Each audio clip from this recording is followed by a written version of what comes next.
Mare, kaya mo pa ba? Parang hirap na hirap ka na yata ah. Manganganak ka na ba? Hindi, ano ka ba? 6 na buwan pa lang ang tiyan ko. Baka ikaw ang manganganak na. 7 buwan na yan. Huwag mo ko intindihin, hininga lang ako sa haba ng nilakad natin. Nakakainis naman kasi ang mga sasakyan ngayon. Kung kailan papunta tayong Capiz, saka naman sila mag-iinarte. Beatrice, yung mga driver ng kung anong pampasaherong sasakyan, may mga pinaglalaban yung mga yan. Wala tayong magagawa kung ganun ang ginawa nila ngayon. Ang sisihin natin yung gobyerno. Ang pangit ng sistema nila. Pinigiinitan na naman kasi nila ang mga lumang modelong jeep. Mas maganda naman talaga ang mga bagong sasakyan na gusto ng gobyerno. Itong mga driver lang naman ang maaarte. Uy, bibig mo. Baka mamaya may makarinig sa'yo dyan at baka anuhin ka pa. Ano, sasaktan nila ako? Buntis ako? Buntis din ako, Mare. Kapag may nangyari sa'yong hindi maganda dahil dyan sa bibig mo, hindi kita matutulungan. Nako, tara na nga. Baka maiwan pa tayo ng barko. Kumusta naman kayo ng mister mo? Nagkausap na ba kayong dalawa? Diyos ko, uuwi ba ako ng Capiz kung nasa maayos kaming kalagayan? Malamang hindi, Mirna. Buwisit na lalaking yun. Nagawa pa mang babae kahit na ang laki na ng tiyan ko. Sana mabaog siya at sana magkaroon ng matinding sakit yung babae para mahawa siya. Ikaw naman kasi nung high school tayo ang daming pumoporma sa'yo. Bakit ba kasi si Romel pang pinili mo? Mama's boy, walang pangarap sa buhay at asa lang din sa mga magulang. Ano bang nakita mo ron? Hindi ko rin alam. Bulag yata ako nun. Basta, ayoko na sa kanyang buwisit siya. Mambabae siya magdamag. Ako, bubuhayin ko tong anak ko ng mag-isa. Ikaw Mirna, bakit naisipan mo naman palang pumunta ng Capiz? Di ba maayos naman kayo ng asawa mo? Maayos naman kami ni Javier, pero yung nanay niya hindi. Ang sabi ko sa kanya kapag hindi niya pinatigil ang nanay niya sa pakikialam sa pamilya namin, aalis ako. Wala naman siyang ginawa. Ganun pa rin ang nanay niya. Kaya umalis ako. Akala ko ba okay kayo? Okay nga kami. Ang problema ko lang sa kanya, hindi niya magawang pagsabihan ng nanay niya. Hay nako, bakit ba kasi mga asawa natin mamas boy? Pero mas malala yung asawa ko. Walang trabaho eh. Si Javier meron naman. Palang talaga yung nanay. Kaya Mare, pasensya na. Makikisiksik pa ako sa inyo sa Capiz. Gusto ko lang talagang gulantangin ang biyenan ko. Gusto ko siyang makonsensya na umalis ako. Nagpaalam ka ba sa kanila? Nagsabi ako kay Javier. Sinabi ko sa kanya nga aalis na ako. Hindi ko na siya hinintay na makauwi ng bahay. Hindi ba parang makasarili ang ginagawa natin? Babiyahe tayo ng malayo para lang iwanan sila kahit buntis tayo? Beatrice, mas maganda nang lumayo sa mga stress. Kesa naman kasama natin sila tapos stress tayo lagi. Lalo lang maaapektuhan ng anak natin. Kung sa bagay, may punto ka naman. Bilisan na natin. Kahit na parehong malaki na ang tiyan ng magkumaring Bea at Mirna, sumakay pa rin sila ng barko para lang takasan ng mga taong nagdudulot sa kanila ng sakit ng ulo. Ang tanging gusto lamang nila, maging mapayapa ang kanilang utak bago man lang sila manganak. Wala na silang pakialam sa iisipin ng mga iniwan nila. Punong-puno na rin kasi sila. Wala na silang pasensya. Ubos na ubos na. Ang tanging iniisip na lamang nila ay isalba ang natitirang kakarampot na kapayapaan na meron sila. Dahil pareho namang may pera at nakakaluwag, nakakuha sila ng sariling kwarto para mas komportable silang dalawa. Maliit lamang yon pero sapat na yon para sa 2 buntis. Hindi ba masakit ang tiyan mo? Magsasabi ka kapag masakit ang tiyan mo ha? Hindi naman. Ikaw ba? Hindi naman, pero kanina masakit kasi sipa ng sipa tong anak ko. Magpahinga na muna siguro tayo. Nakakapagod din yung nilakad natin. Magpahinga ka na muna. Ikaw, anong gagawin mo? Aakyat lang ako, maglalakad-lakad. Pambihira ka, ang layo na nga ng nilakad natin tapos maglalakad-lakad ka pa ulit. Kasi gusto ko makalanghap ng sariwang hangin na may kasamang usok. O siya, ikaw ang bahala. Basta mag-ingat ka ha. Buntis ka, paalala ko lang. Buntis ka rin. Alam ko. Pahinga ka lang dyan. Akyat na ako. Nung gabing yun, marami ng tao sa tinatawag nilang upper deck. Siksikan na rin sa mga upuan. Pero maluwag-luwag pa rin naman ang daanan kaya hindi nag-alala si Bea na baka may makasagi sa kanya. Sa kanyang paglalakad, napansin niya ang isang lalaki na nakatayo sa gilid. Nakatingin ito sa kanya. Nung una, inakala niya na baka kakilala niya ito. Pero nang tingnan niya ito ng maigi, hindi niya naman ito mamukaan. Bakit ba nakatingin tong pangit na to sa akin? Lalapitan niya sana ang lalaki pero bigla na lang may mga kalalakihan na nagtakbuhan sa harapan niya kaya siya napigilan. Buwisit naman tong mga lalaki na to. Mga isip bata dito pa naghahabulan sa ibabaw eh. Malaglag sana sa dagat. Nang balikan niya ng tingin ng lalaki, bigla na lamang itong nawala sa paningin niya. Wala na sa kinatatayuan nito. Nilingon-lingon niya ang paligid, pero hindi na niya yun nasilayan pa. Napailing na lamang si Bea. Hindi niya malaman kung papaanong sa ganoong kabilis na wala na ang lalaki doon. Tumalo na yata sa tubig yung isang yun ah. Naglakad-lakad na lamang ang babaeng si Bea. Kahit na papaano, narelax siya dahil sa lamig ng hangin. Gumaan din ang pakiramdam niya. Pakiramdam na hindi niya maramdaman kapag kasama niya ang kanyang asawa. Nasira ang kanyang pagmumuni-muni nang may matandang lalaki na lumapit sa kanya. May mga dala-dala itong kwintas.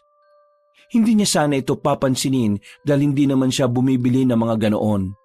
Pero kinalbit siya noon. Iha, kunin mo ito. Isuot mo ito. Pangontra ito sa masasamang elemento na maaaring lumapit sa iyo. Hindi po ako bumibili ng ganyan. Hindi ko naman ito ibinebenta eh. Pinamimigay ko lang ito sa lahat ng pasahero na papuntang Capiz. Alam mo kasi, Hindi po ako naniniwala sa masasamang elemento. Kasi po taga-Capiz din ang mga magulang ko. Matagal na sila ron pero wala naman silang nakukwento sa akin tungkol sa masasamang elemento.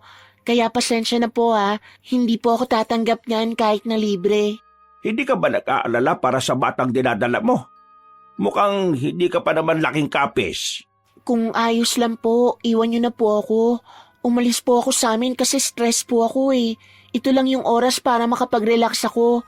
Kung pwede lang naman po, no? Hindi ako makapaniwala na may isang buntis na tumatanggi sa mga pangontra. Ngayon po, kailangan niyo nang maniwala. Kapag nagbago ang isip mo, iha, puntahan mo lang ako sa bandang yon. Bibigyan kita. Tumango na lamang si Bea kahit na ang totoo ay wala naman talaga siyang pakialam. Naglakad na lamang ang matandang lalaki. Napapailing na lamang si Bea. Hindi kasi siya madalas pumatol sa mga ganon. Para sa kanya, maaring parte lang din yun ng modus na matanda. Ganun tumakbo ang utak niya sa mga taong hindi naman niya kilala. Matapos ang halos kalahating oras na pagmumuni-muni, binalikan na lamang niya ang kanyang kumare na si Mirna. Mahimbing na ang tulog ni Mirna, kaya naisipan na lamang din niyang matulog. Pero kahit na anong gawin niyang pikit, hindi siya dinadalaw ng antok. Maya-maya, bigla na lamang siya nakarinig ng boses ng lalaki na parang bumubulong mismo sa harapan ng tenga niya. Agad siyang napadilat at napabangon. Wala naman silang ibang kasama sa kwarto. Tanging silang dalawa lang ni Mirna. Guni-guni ko lang ba yun? Bea, bakit? Bigla kasing may narinig akong boses ng lalaki sa tenga ko. Pero wala naman. Wala naman tayong ibang kasama rito. Tayo lang. Baka naman mga boses lang sa taas yun. Marami pa rin yatang gising sa upper eh. Baka nga siguro. Oh, bakit ka pala nagising? Masama ang panaginip ko eh. Ha? Binangungot ka? Hindi naman totally bangungot. Pero sa panaginip ko, may tinanggihan daw akong matandang lalaki. Pagkatapos nun, parang gumulo na yung buhay ko. Matandang lalaki? Ano yun, sugar daddy? Baliw. Basta hindi ko rin alam kung ano. Basta ganun lang ang napanaginipan ko. Anong oras na ba? Mag-aalas 11 pa lang. Ng gabi? Hindi, ng umaga. Malamang gabi. Nakita mo bang maliwanag yan sa salamin ng bintana? Piloso po to. Bumuntong hininga na lamang ang babaeng si Bea. Hinaplos niya ang kanyang tiyan. Ngumiti siya ng malapad. Sabik na siyang makita ang kanyang anak. Dahil parehong hindi na makatulog ang dalawang buntis, umakyat na muna sila sa taas. Tumambay sila sa gilid para makapagpahangin. Hindi malaman ni Bea kung bakit tila hinahanap niya ang matandang lalaki na nakausap niya. Sinusuyod niya ng tingin ang paligid ng barko, pero hindi na niya makita pa yon. Bea, tignan mo. Ha? Tignan mo yung lalaki. Nakatingin sa atin, oh. Kanina pa yan. Iyan din yung lalaking tumitingin sa akin kanina. Parang bet niya yata ang mga buntis eh. Loka, tingnan mo yung tingin niya. Mukha mandurukot eh. Grabe namang mandurukot yan. Nagbook pa sa barko para lang mandukot. Oo, saan ka pupunta? Lalapitan ko. Tatanungin ko siya kung anong problema niya sa ating dalawa. Sigurado ka? Baka mamaya biglang manakit yan. Hindi naman siya mukhang baliw eh. Akong bahala. To talaga kahit kailan puro tapang eh. Buntis ka ha? Akong bahala. Hindi nagpapigil ang babaeng si Bea. Nilapitan niya ang lalaki na ilang metro lang naman ang layo sa kanila. Paglapit niya, nung una ay parang hindi pa siya nito naririnig. Kaya naman tinapik niya ito ng malakas sa balikat. Anong atin, kuya? Ha? Bakit? Kanina mo pa kami tinitingnan. Kanina rin nung ako lang mag-isa. Tinitingnan mo ko. May problema ka ba sa amin? Wala akong problema sa'yo. Hindi ba kayo pwedeng tingnan? Oo, hindi. Parang nakakabastos ka eh. Sa lakas ng boses ni Bea, napapatingin na sa kanila ang ibang naroon. Pero parang wala lang pakialam ang lalaki. Nanatili itong kalmado at blanko ang reaksyon ng muka. Type mo ba kami? Mahilig ka ba sa mga buntis? Ano? Oo, gusto ko mga buntis eh. Eh, bastos ka naman pala talaga eh. Hindi nagsalita ang lalaki.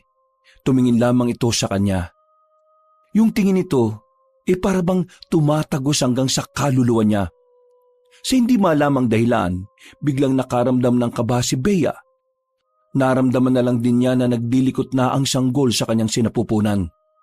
Samantala, lumapit na rin si Myrna nang mapansing tila nagkakainitan na ang dalawa. Bea, halika na. Huwag ka na makipagtalo pa. Baka makasama pa yan sa bata. Kuya, sa susunod ayusin mo naman ang tingin mo.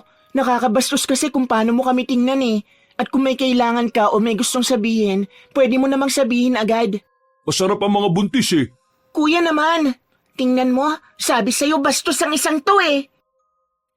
Hindi pa man tapos magsalita si Bea, naglakad na palayo ang binata. Parang wala lang nangyari. Kaswal lang ang lakad nito. Kahit ang ibang taong nakarinig at nakakita sa sagutan, nagtataka rin kung sino ang lalaking yon. Kailangan natin siyang i-report sa kapitan ng barkong to o kahit man lang sa mga namumuno dito. Baka mamaya meron pa siyang bastusing iba. Sige, hanapin natin ang management dito. Gigil na gigil ang babaeng si Bea noong mga sandaling yon. Kinausap nila ang mga staff ng barko. Naisumbong na rin nila ang lalaking nambastos sa kanila. Dahil sa galit ni Bea, napilitan ng mga pamunuan ng barko na halugugin ang barko para lang mahanap ang lalaki. Pero sa kasamaang palad, hindi nila yun nakita. Wala rin makapagsabi kung ano ang pagkakakilanlan ng lalaki. Tiningnan na rin nila ang mga listahan ng mga naroon, pero hindi nila matukoy kung sino roon ang kanilang hinahanap. Maraming salamat po. Update nyo na lang po kami kapag nakita nyo na po ang lalaking yon. Tumango na lamang ang mga security sa kanila at naglakad na rin paalis. Si Bea naman, hindi pa rin nawawala ang inis nito. Kung hindi nga lang siya buntis, ay baka sinuntok na niya ang lalaki. Pwisit na lalaking yon. Kapag nakita ko talaga ulit yon, nako! Pero wala na siya rito. Saan naman kaya mapupunta yun? Nagtataka nga rin ako eh. Kasi nung unang beses na ako ang tiningnan niya, bigla na lang din siyang nawala. Hindi ko alam kung paano. Akala ko nga tumalo na siya sa tubig eh. Hinahanap niyo yung lalaking kinakausap niyo kanina. Diyos ko, yan na naman siya. Kilala mo yan? Siya yung nag-aalok ng kwintas kanina. Manong, kilala niyo po ba yung hinahanap namin? Hindi ko siya kilala, pero alam ko kung ano siya. Po, huwag mo nang kausapin. Weirdo yan. Huwag niyo na siyang hanapin.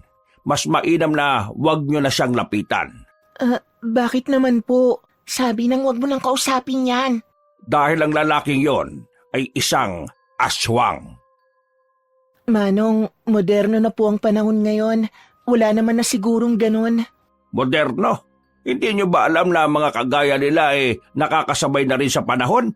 Manong, please. Wala kami sa mood ngayon. Huwag niyo na po sanang dagdagan. Hindi ko naman sinisira ang gabi ninyo. Ang sinasabi ko sa inyo ay isang paalala o babala.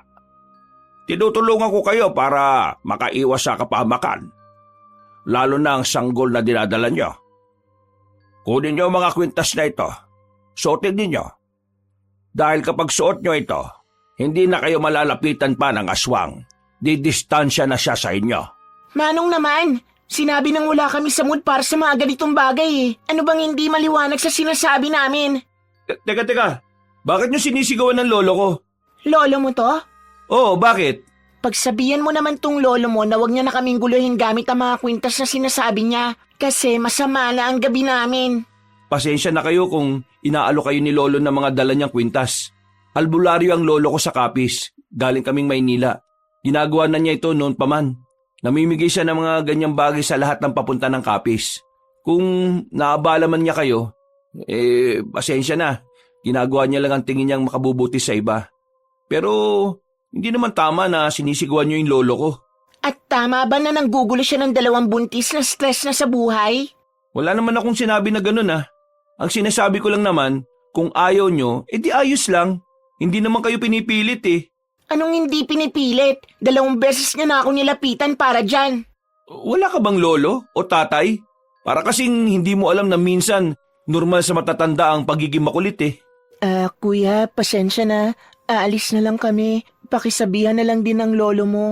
Walang ginagawang mali ang lolo ko. Ayaw nyo lang kasi siyang pakinggan eh. Kahit na ang totoo, kapakanan nyo lang naman ang iniisip niya. Pero kung ayaw nyong maniwala, edi sige, walang problema. Pero eto lang ang sasabihin ko ah. Wag na wag kayong magsisisi na tinanggihan nyo ang inaalok ng lolo ko. Talagang hindi kami magsisisi, kuya, kasi nakakaabala.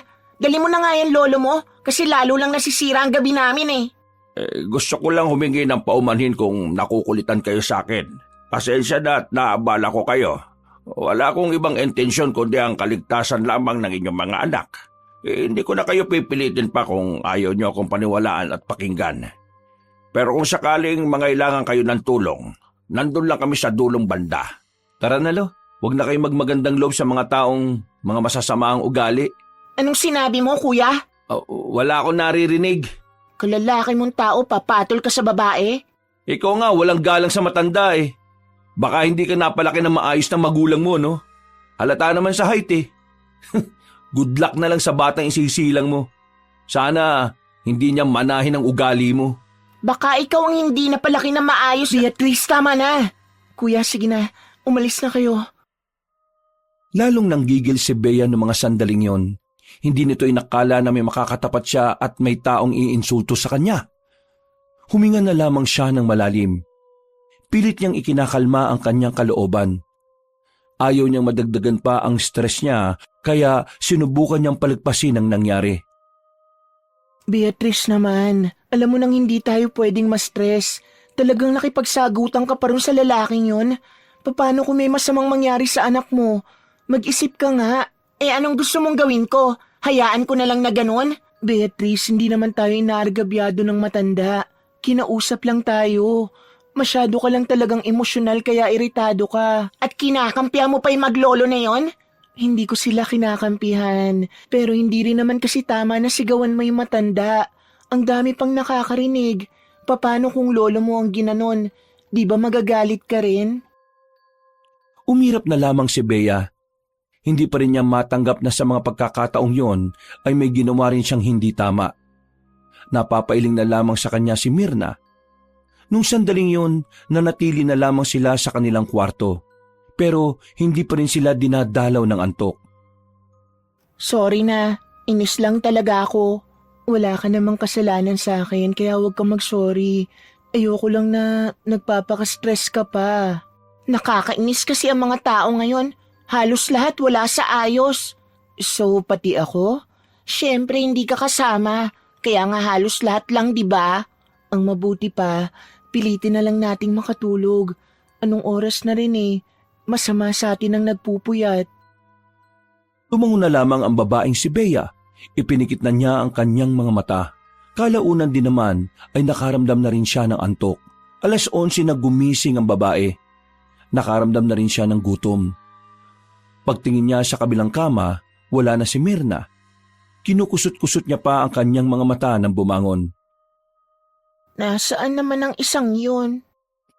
Matapos makapagilamos at makapag-toothbrush, ay lumabas na rin siya roon.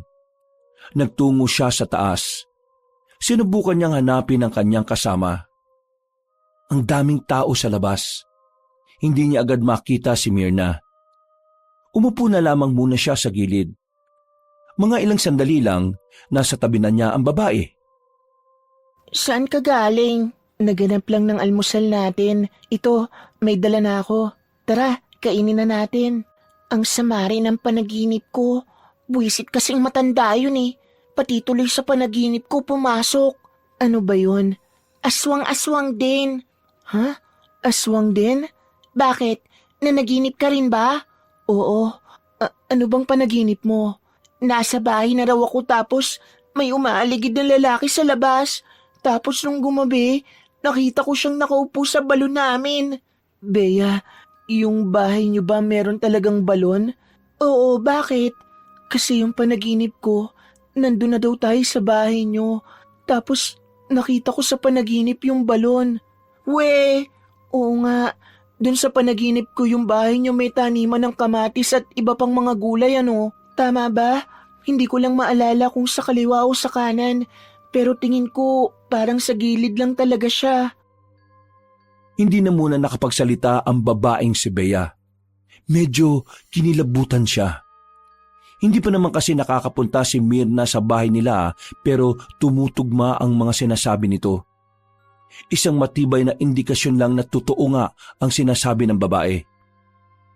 Ano kayang ibig sabihin nito? Baka mamaya may masama itong ibig sabihin. Hindi kaya dapat naniwala tayo dun sa matanda? Maniwala ng alin? Naaswang yung lalaking kinaiinisan natin? Yung lalaking manyak? Diyos ko, tigilan mo na nga yan, Myrna. Yung panaginip natin, baka nagkakataon lang kasi pareho tayong buntis. Grabe namang pagkakataon yan. Biruin mo, hindi pa ako nakakarating sa inyo pero sa panaginip ko, ganun na ganun yung bahay ninyo. Nako, wag ka na nga lang mag-isip ng kung ano-ano. Kumain na nga lang tayo. Tara na. Pilit inaalis ni Bea sa isipan niya ang halos pagkakapareho ng kanilang panaginip. Pero sa totoo lang, kinikilabutan din siya. Parang kakaunting kibot na lamang ay unti-unti na rin niyang pagtutuunan ng pansin ang sinabi sa kanila ng matandang albularyo. Huminga ng malalim si Bea. Ngumiti na lamang siya ng pilit. Inisip na lamang niya na matatapos din ang lahat ng kanilang nararamdaman. Mabilis na lumipas sa mga oras. Matapos ang sobrang tagal na biyahe, nakarating na rin sila sa probinsya ng Capiz. Gabi na nang makababa na sila ng pier. Ang daming tao, pahirapan kung makasakay. Ang sabi ni Manong na napagtanungan ko wala na raw masasakyan ngayon. Hanggang 9:00 lang daw kasi ang mga sasakyan ngayon dito eh. Kaya yung iba raw na pasahero kung saan-saan na lang muna matutulog dito. Don't tell me matutulog tayo rito. Wala namang maayos na matutulugan dito, no? Eh wala rin naman kasi tayo masasakyan. Hahanap na lang siguro tayo ng maayos na pwesto. Kahit na nakaupo lang tayo, okay na siguro. Wala ka bang maaarkilang sasakyan dyan? Magbabayad naman tayo. Tingin mo ba may maaarkila tayo halos lahat dito, ganun din ang hanap. Buntis naman tayo no, baka naman paunahin nila tayo. Sinubukan ko nang maghanap, pero wala naman silang pakialam kung buntis tayo o hindi. Ang malas naman natin. Kung hindi siguro tayo tumagal sa pag-stop over sa pier kanina, di sana nakarating tayo rito ng medyo maaga pa. Wala naman tayong magagawa. Ang mabuti pa, Humanap na tayo ng mapupwestuhan kesa naiinis ka dyan. Huminga ng malalim si Bea. Pinilit na lamang niyang ikalma ang kanyang sarili. Pero sa totoo lang ay gusto na niyang sumigaw sa inis. Naglakad-lakad sila sa pier. Wala silang makitang maayos na pwesto. Nauna na sila ng iba. Hindi na alam ni Bea kung ano ang gagawin nila. Stress na siya. Maya-maya pa, biglang lumapit sa kanila ang maglolo. Ang maglolong nakausap nila sa barko. Pasensya na kung mga abala ulit ako mga iha. Pero wala ba kayong masasakyan? Hinawakan ng Mirna ang kanyang kamay para hindi na mainis pa. Pero kalmado na siya sa mga sandaling iyon.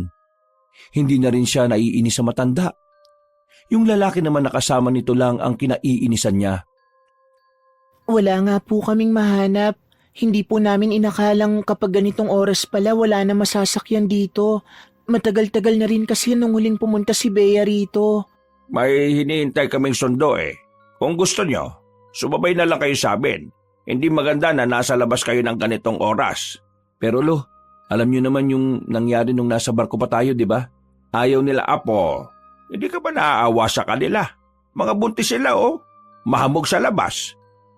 Paano kung sobrang layo pala ng tirahan ng mga yan? Mga iha, saan ba ang bahay ninyo? Bea, saan daw? Kahit wag na. Maghihintay na lang tayo dito hanggang umaga. Seryoso ka ba? Ilang oras tayong tatayo rito? Diyos ko, pwede ba?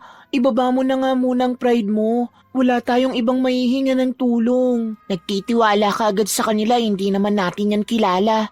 Hindi naman sila mukhang masama. Sige na, sabihin mo na kung saan. Sasabay tayo sa kanila. Sa San Pablo, Purok 2. San Pablo? Purok 2? Abay, malapit lang din pala sa amin ah. Madadaanan lang namin yon bago kami makarating sa lugar namin. Kung ganun sumapay na lang kayo sa amin. Pangako, wala na akong babanggitin pa tungkol sa mga bagay na hindi nyo paniniwalaan. Maraming salamat po Pero tanong ko lang po, bakit nyo po kami tinutulungan? Kasi kailangan nyo ng tulong eh. Yun naman ang dahilan, hindi ba? Okay, tara. Sumama kayo sa amin. Doon natin iintayin yung sasakyan namin.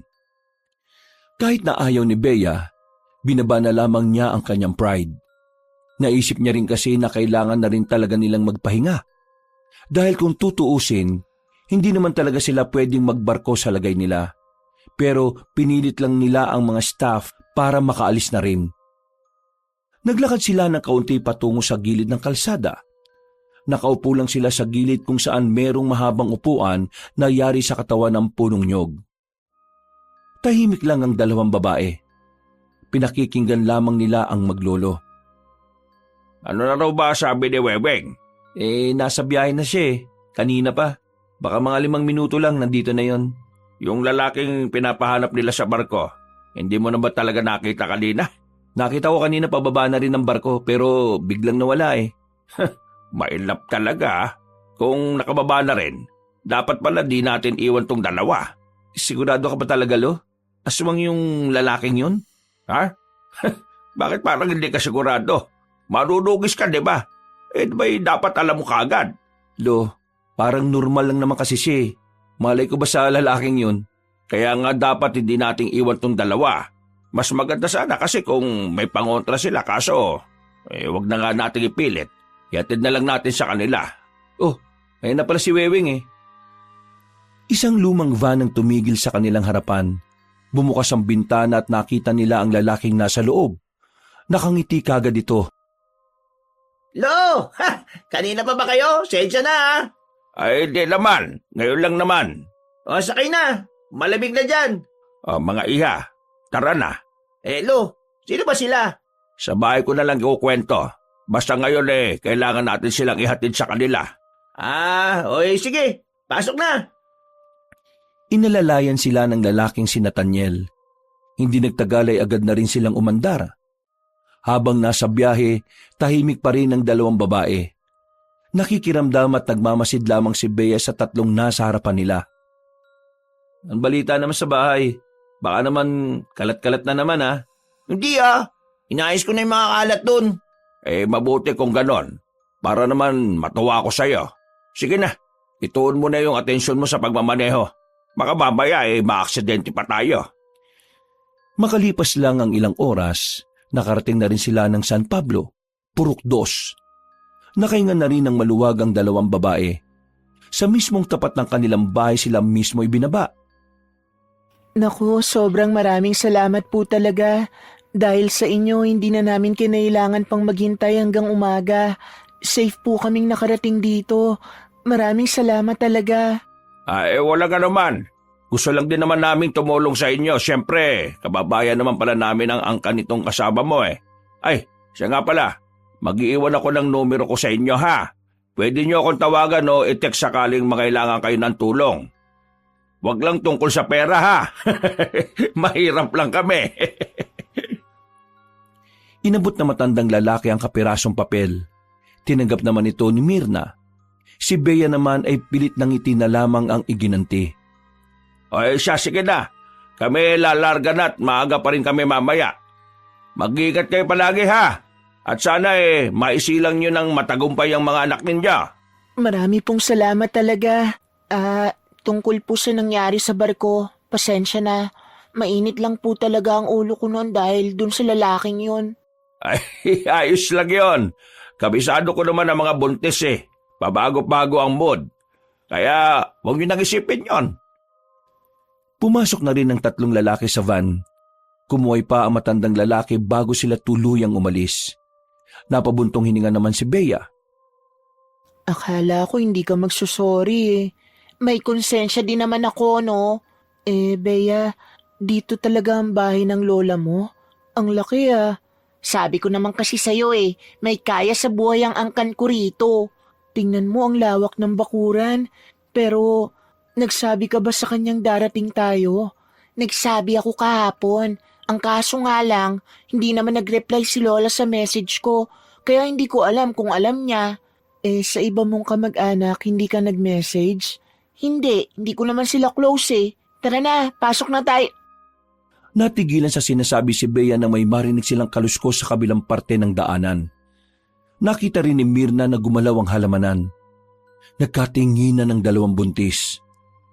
Pareho sila ng nararamdaman. Bigla na lamang silang kinabahan.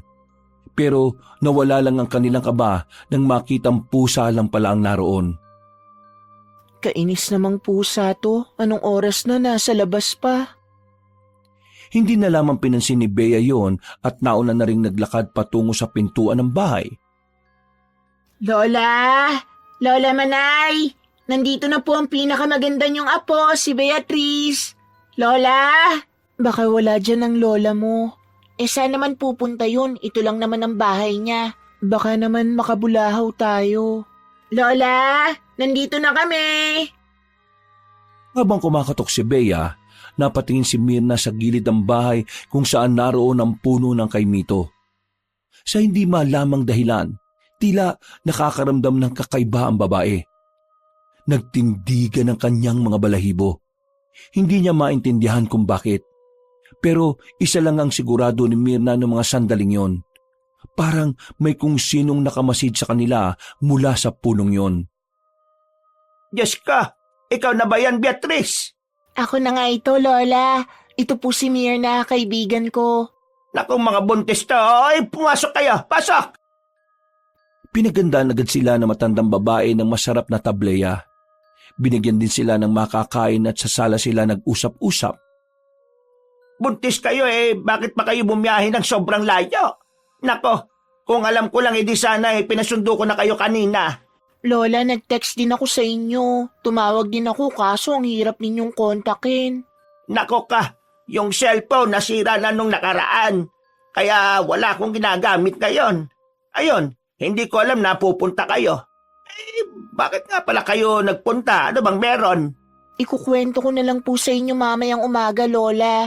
Mukhang naistorbo ko ang tulog niyo Hindi naman. Mababaw lang din naman kasi ang tulog ko Ay, siya nga pala. Eto ang kaibigan mo. Kumari mo ba ka mo?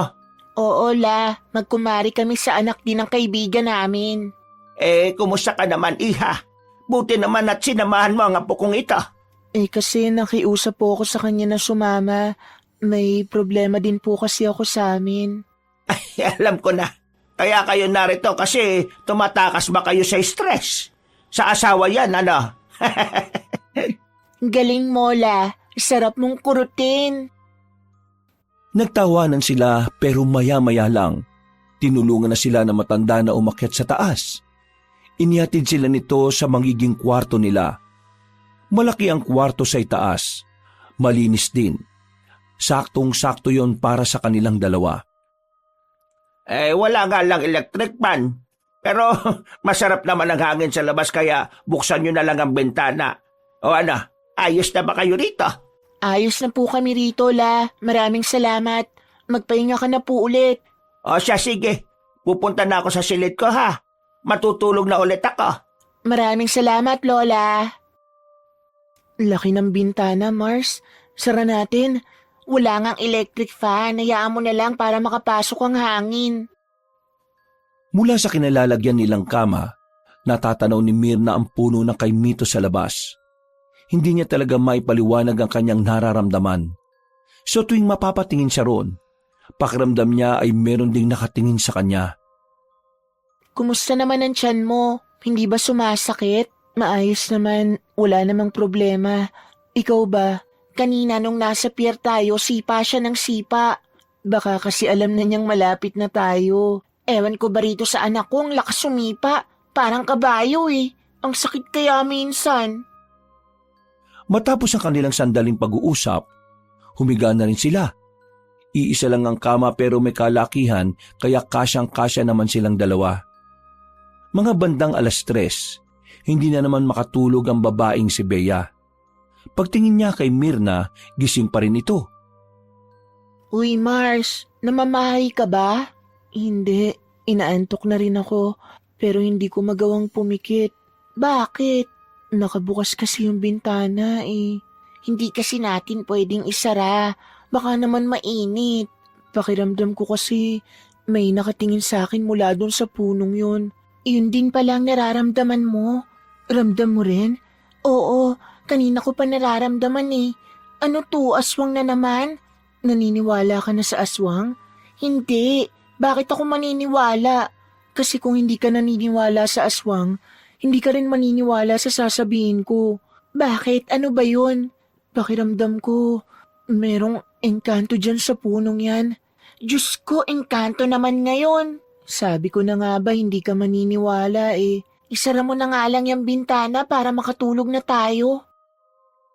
Sinunod na lamang ni Mirna ang kanyang inutos. Maya-maya lang din ay agad na rin silang nakatulog. Kinabukasan, pagdilat ni Bea ng kanyang mga mata ay maliwanag na sa labas. Nararamdaman na rin nila ang sikat ng araw na nanggagaling sa labas. Ginising na ni Bea si Mirna. Sabay na rin silang lumabas ng silid. Pagbaba nila sa sala, nakapagluto na pala ng pagkain na matandang si Manay. Buti naman at nagising na kayo. Heto, nakapagluto na ako ng tanghalian. Tanghalian? Oo, 11:00 na eh. Bakit? Nagtaka lang po ako. Tumitilaok pa rin palang manok kahit tanghali na. Oo naman. Hindi mo naman sila mapipigilan kung gusto nila eh. Pwede ko rin po ba kayong tawaging Lola? Ay, oo naman. Bakit naman hindi? Alam niyo po kasi hindi ko po naranasang magkaroon ng lola. Bago ako ipanganak, wala na po ang lolo at lola ko. Bunso po kasi ako eh, kaya hindi ko na sila inabutan. Lolo't lola mo ah, kaya hindi sila umabot ng matagal. Uy, si Lola, grabe to. Tama naman si Lola Manay. Yung lolo ko palainom. Si Lola naman malakas manigarilyo, kaya yun, maagang kinuha ni Lord. Masaya silang kumain ng tanghaling yon, kung ano-ano na ang naikwento nila sa matanda. Masigla na sana ang oras na yon kung hindi lamang napunta ang usapan sa mga kababalaghan. Wala ba kayong nararamdaman na kakaiba nang dumating kayo rito? Nagkatinginan ng dalawang buntis. Hindi na nagkaila pa si Bea. Aaminin na niya ang nararamdaman nila ni Mirna. Sa bintana namin, malapit po yung punong kay Mito. Pakiramdam namin may nakatingin sa amin dun. Meron talaga nakatira sa kay Mito na yon. Hindi lang namin pwedeng putulin ang puno dahil baka magalit. Nakatira? Oo, engkanto. Pero huwag kayo mag-alala.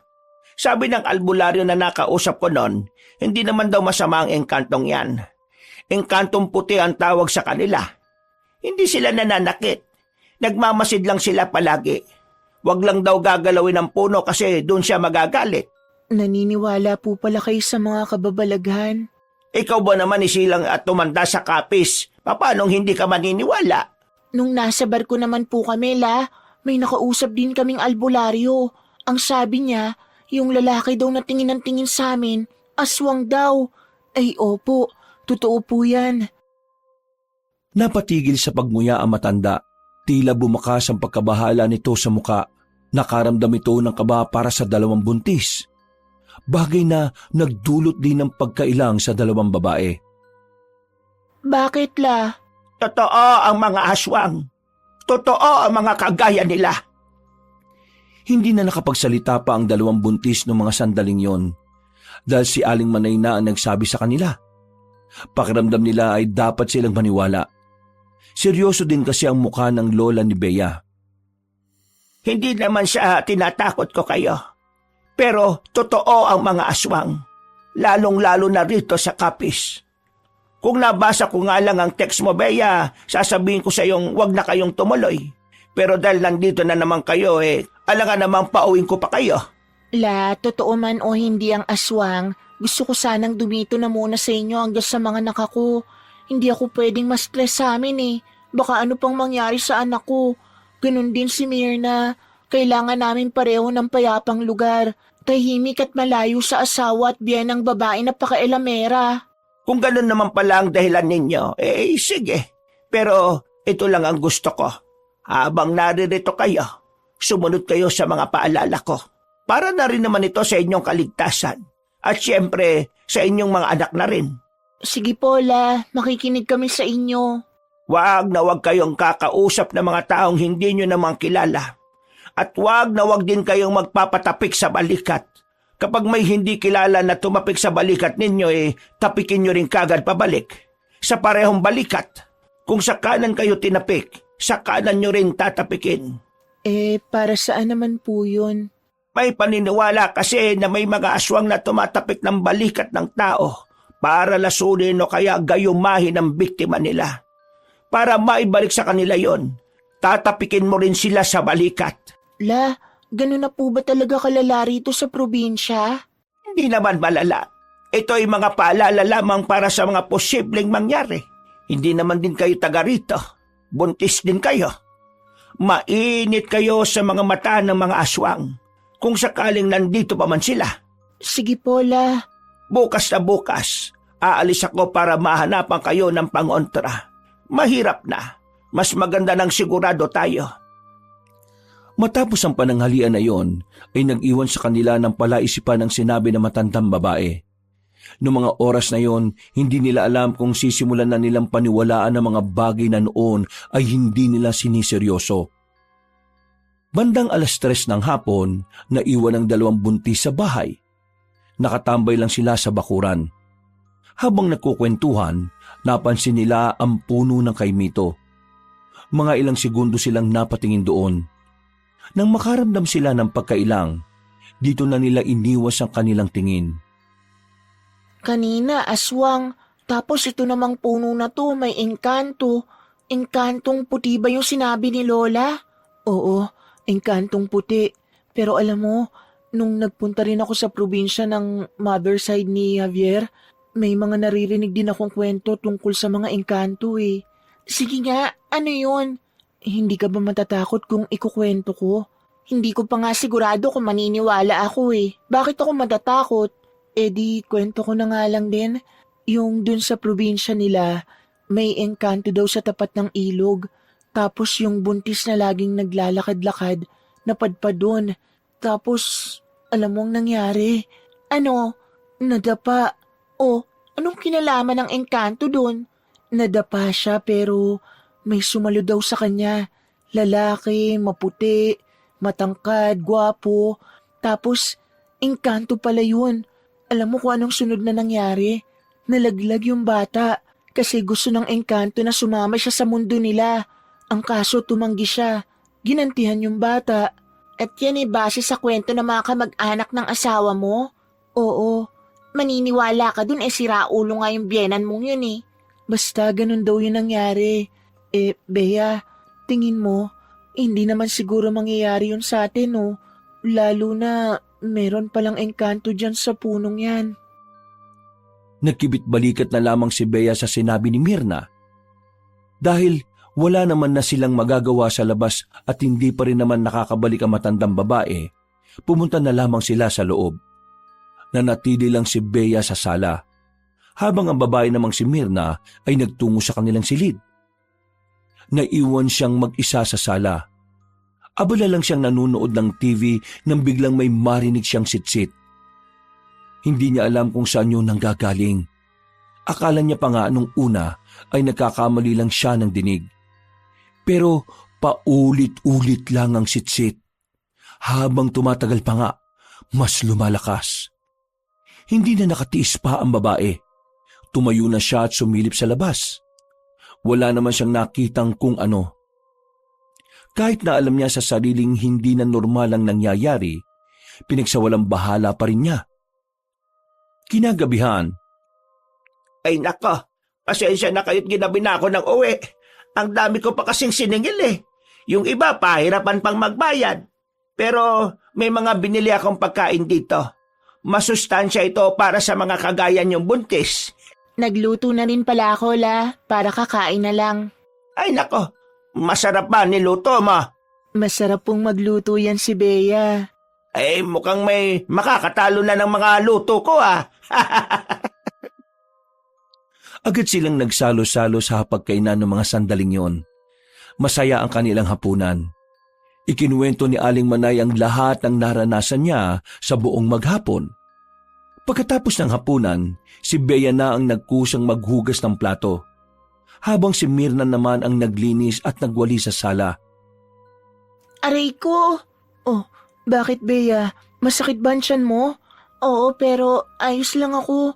Yung sipa ng anak ko parang galit Diyos ko, nataranta ako sa'yo. Akala ko kung ano na. Pero alam mo, pareho tayo. Ganyan din sumipa ang anak ko Pansin ko mula nang dumating tayo rito. Hindi sila mapakali. Sipa sila ng sipa. Baka kasi nahanap na nila ang tatay nila. Naalala ko na naman si Romel. Nabubwisit ako sa mukha Naku, wag mo nang isipin. Mas lalo ka lang maiinis Sige na, tapusin na natin ang mga ginagawa natin. Mabilis na lumipas ang mga oras. Oras na rin ang kanilang pagtulog. Habang nagpapantok at nagbabasa ng pocketbook, bigla nilang naramdaman na parang may mabigat sa bubungan.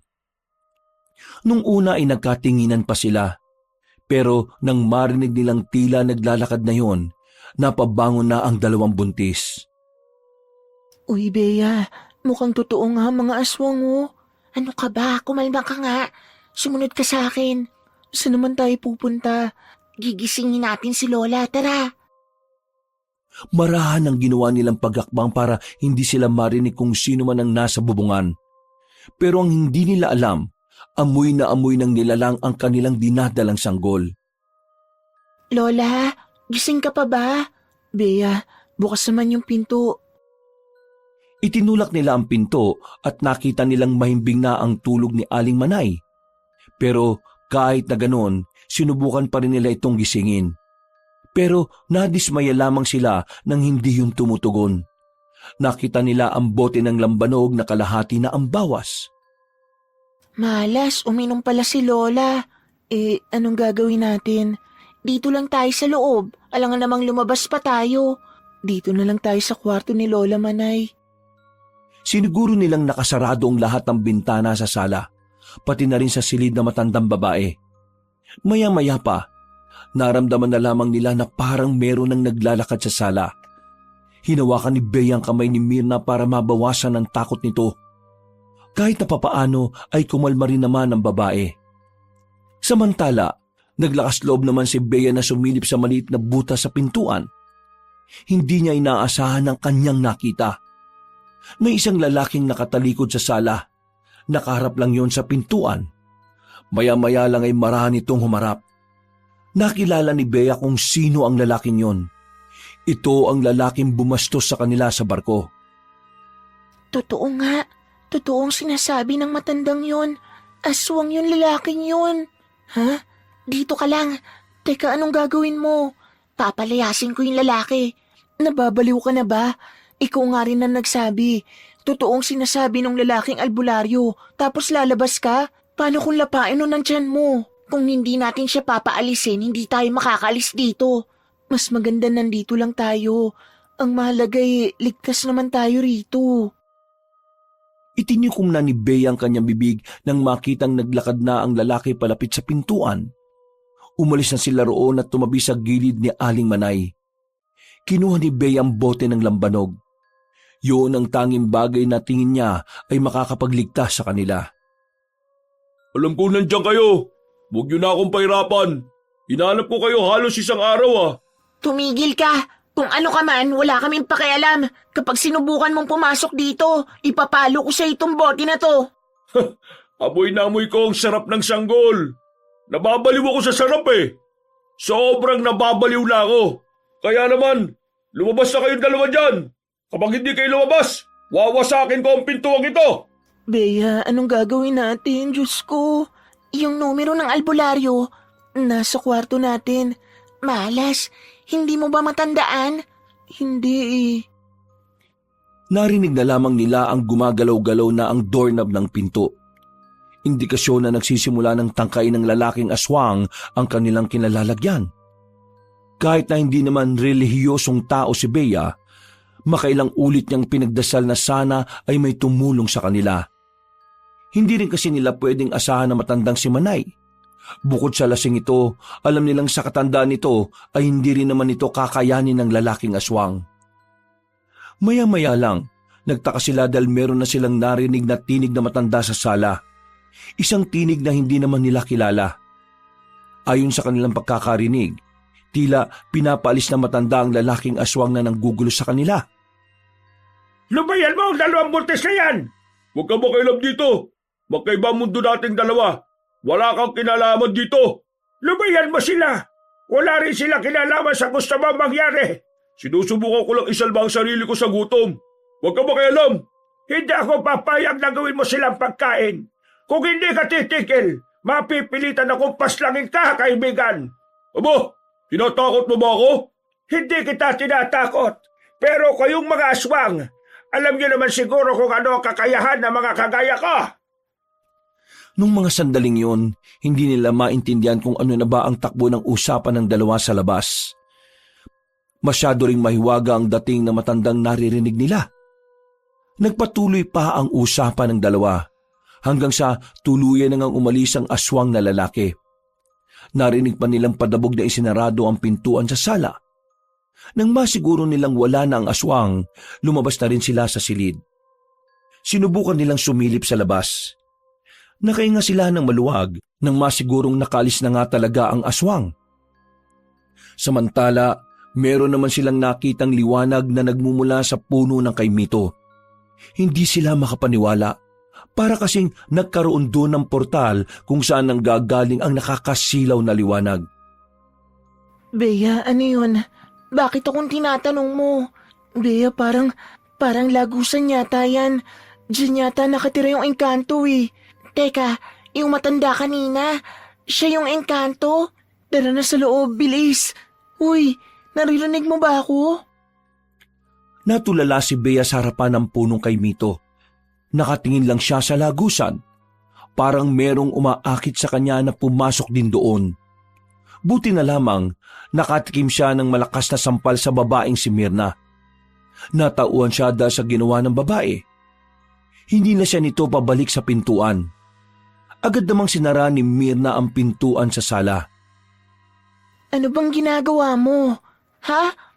Ginagawa ko? Beatrice, hindi mo ba alam na malapit ka nang pumasok doon sa lagusan? Ako? Papasok doon? Oo, tingin ko na ano bang tawag doon? Yung wala ka sa sarili? Na-hypnotized ako? Oo, gano'n na nga. My God! Nahaplos na lamang ng babae ang kanyang tiyan. Dahil takot sila magpunta sa silid nila dahil malapit yon sa punong kay Mito, nanatili na lamang sila sa sala. Gulong-gulo ang utak nila kung ano ang mararamdaman nila.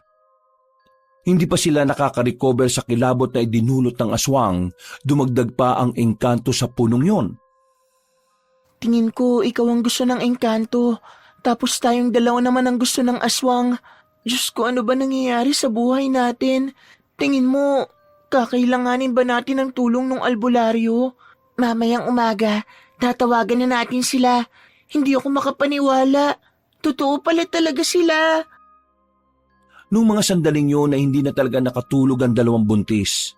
Nawala na rin ang kakaibang liwanag sa puno ng kay Mito.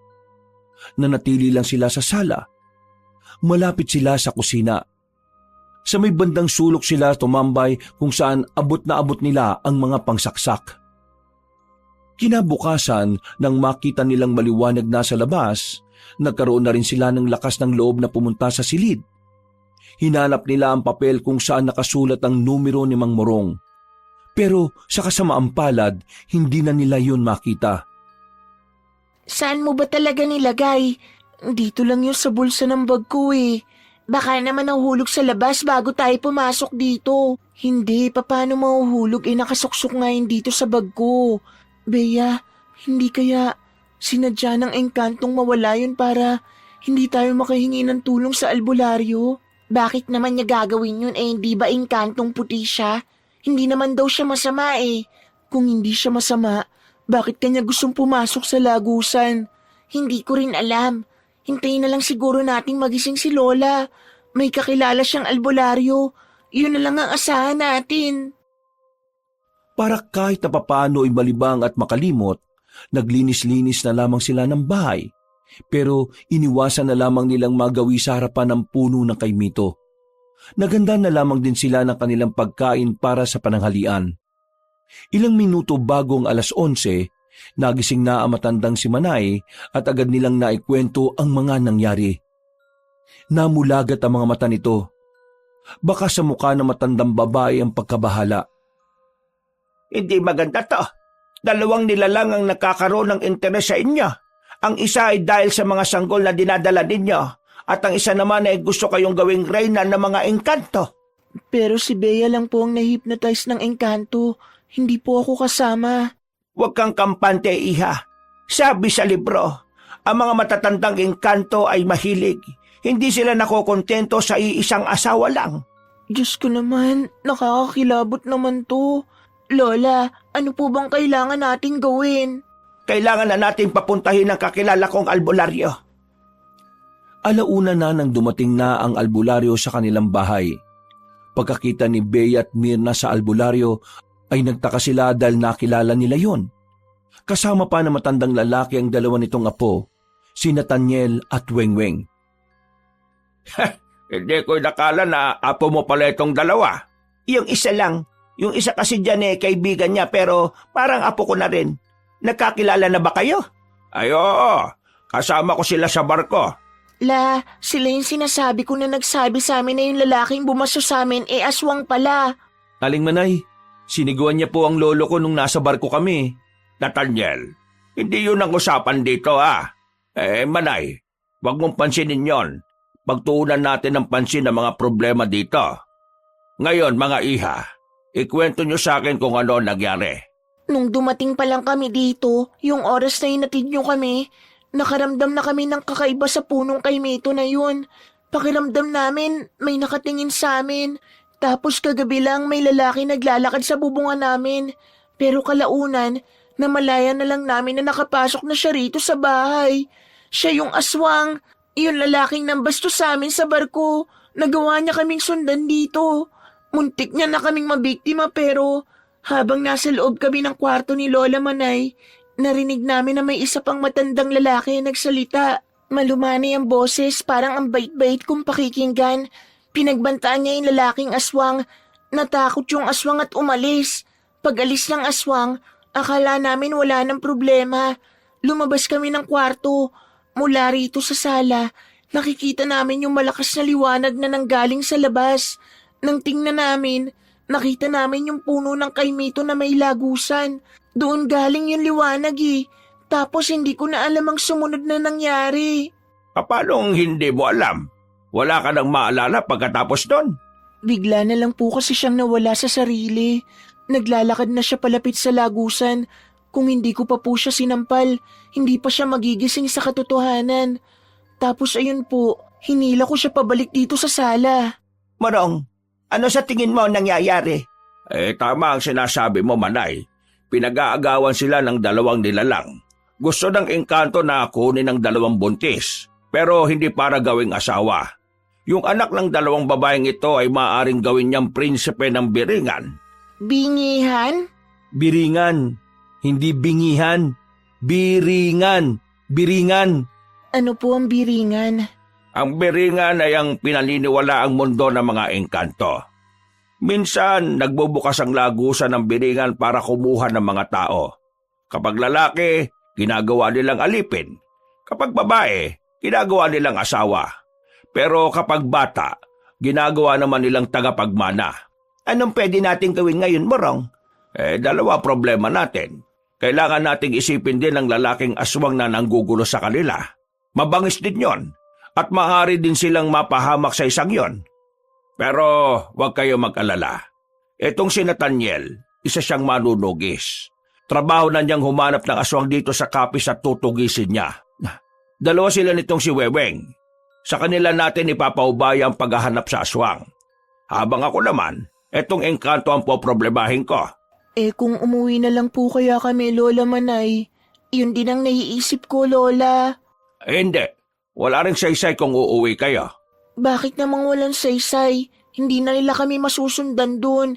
Ang kay Mito ba na yan, sasakay din ng barko para makasunod sa amin? Hiya, mali ka ng pagkakaunawa. Ang lagusan ay hindi nakadikit sa punong yon. Ang lagusan ay pinaghalo-halong negatibong enerhiya na nabubuo dahil sa lakas ng gumagamit nito. Ibig sabihin, kahit saan, kahit kailan, pwedeng lumabas ang lagusan. Kung uuwi kayo sa inyo, maaring makaiwas na kayo sa aswang. Pero sa engkanto, hindi. Susundan at susundan niya kayo. Isa pa, ang mga engkanto ay gumagamit din ng itim na salamangka.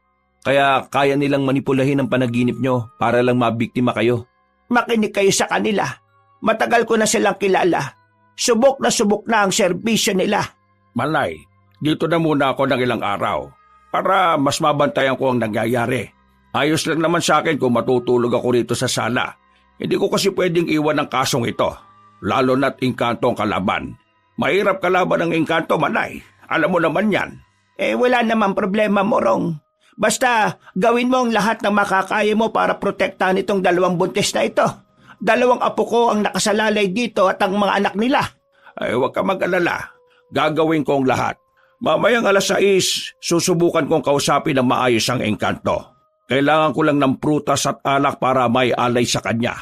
Nathaniel at Weweng, kayong dalawa, susuyurin nyo ang lugar.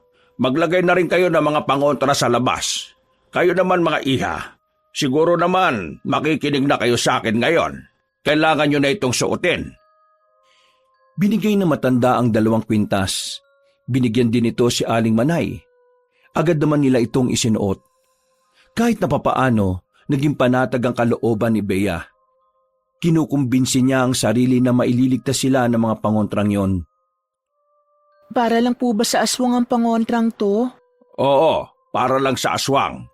Hindi ko naman kasi inakala na pati pala engkanto interesado sa inyo.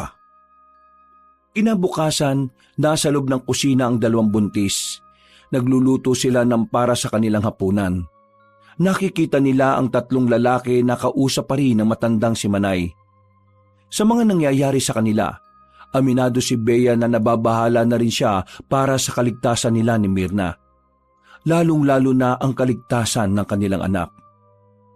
Tingin ko kasalanan ko ang lahat ng to. Bakit mo naman naging kasalanan? Kung ano-ano na namang iniisip mo. Kung hindi tayo nagpunta rito, wala sanang aswang, wala sanang engkanto. Nadamay ka pa. Ano ka ba naman? Choice ko naman na sumama sa'yo. Isa pa, wala namang may gusto nang nangyayari. Lahat tayo hindi alam na mangyayari to. Pero hindi mo pa rin maikakaila na dahil sa pagpunta natin dito, nalagay ang buhay natin sa alanganin. Pambihira naman kasi. Wala naman kasi yung kay Mito na yan nung bata pa ako eh. Bata ka pa nun, Beatrice. 30 ka na ngayon. Ang tagal na nung huli ka nakarating dito. Kumusta naman ang tiyan mo? Tingin ko malakas ang anak ko. Sa lahat ng stress na dinadanas natin ngayon, ayos na ayos lang siya. Mas nakaka-stress pa yata to kaysa sa mga asawa natin eh. Naku, malalagpasan din natin to. Ikaw, kumusta ka naman at ang baby mo dyan sa tummy mo? May time na galaw siya ng galaw, nararamdaman niya yata na may nangyayaring hindi maganda. Hinawakan na lamang ni Mirna ang kanyang kamay at ngumiti ng malapad. Kahit na papaano ay gumaan na rin ang pakiramdam ng babae. Makalipas lang ang ilang oras ay sumapit na rin ang 6:00 ng gabi. Umalis na ang 2 binata para hanapin ang aswang, habang si Mang Morong naman ay pinuntahan na ang harapan ng punong kay Mito.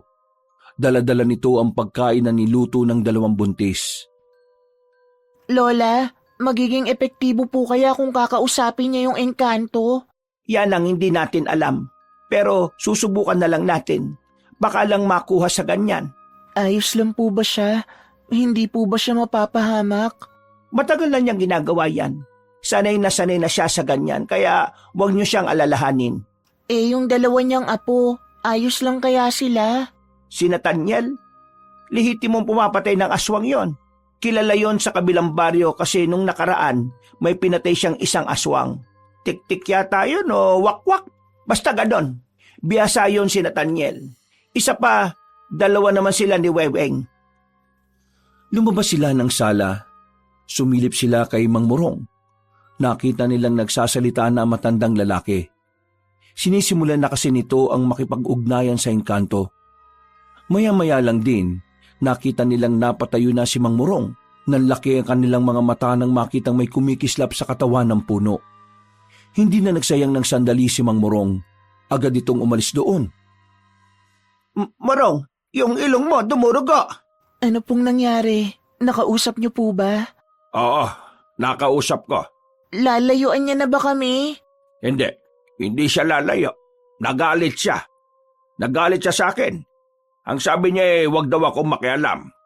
Kailangan niya raw ang 2 tagapagmana, kaya yung mga anak ninyo, yun ang punteriya niya. Diyos ko naman. Manay, mukhang hindi siya madaraan sa mabuting usapan kaya kailangan ko na rin gumamit ng kapangyarihan. Ha? Teka, ikaw? May kapangyarihan? Ano ba to? Nasa pelikula ba tayo? May kapangyarihan din ang mga albularyo? Iha, meron kaming tinatawag na anting-anting. Ang anting-anting ay nagtataglay ng iba't ibang kapangyarihan. Depende kung anong abilidad nito. Kailangan ko na itong gamitin. Malakas ang engkanto. Gumagamit ng itim na kapangyarihan. Kaya tatapatan ko siya ng kapangyarihan na sa liwanag. Hindi ko po alam ang mga sinasabi niyo pero gawin niyo po ang lahat. Hindi ko kayang mawala ang anak ko. Ako rin, hindi ko kakayanin kapag may nangyaring masama sa anak ko. Huwag kayo mag-alala. Akong bahala. Sige na, pumasok na kayo sa loob. Huwag kayong aalis ng bahay hanggat hindi ko sinasabi ha. Naiintindihan niyo ba ako? Naiintindihan po namin. Bumalik na sila sa loob ng bahay. Ang matandang si Mang Morong naman ay nasa labas lang. Inihahanda ang sinasabi nitong anting-anting. Napapalunok na lamang ng laway si Bea sa mga pagkakataong yon. Kinakabahan siya. Nababahala sa maaaring mangyari. Muli, ipinagdasal na lamang niya sa Diyos na sana walang mangyaring masama sa matanda. Ganon din sa 2 binata na si Nathaniel at si Weweng.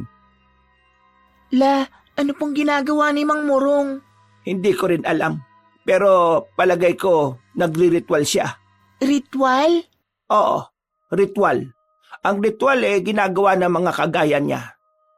Sabi nila, nakakatulong daw yan sa maraming bagay, lalo na sa pakikipaglaban nila sa mga kakaibang nilalang.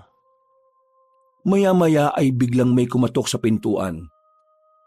Nathaniel, Weweng, anong balita? Napas lang yun na ba ang aswang na yon? Hindi pa nga eh. Hindi namin siya mahanap.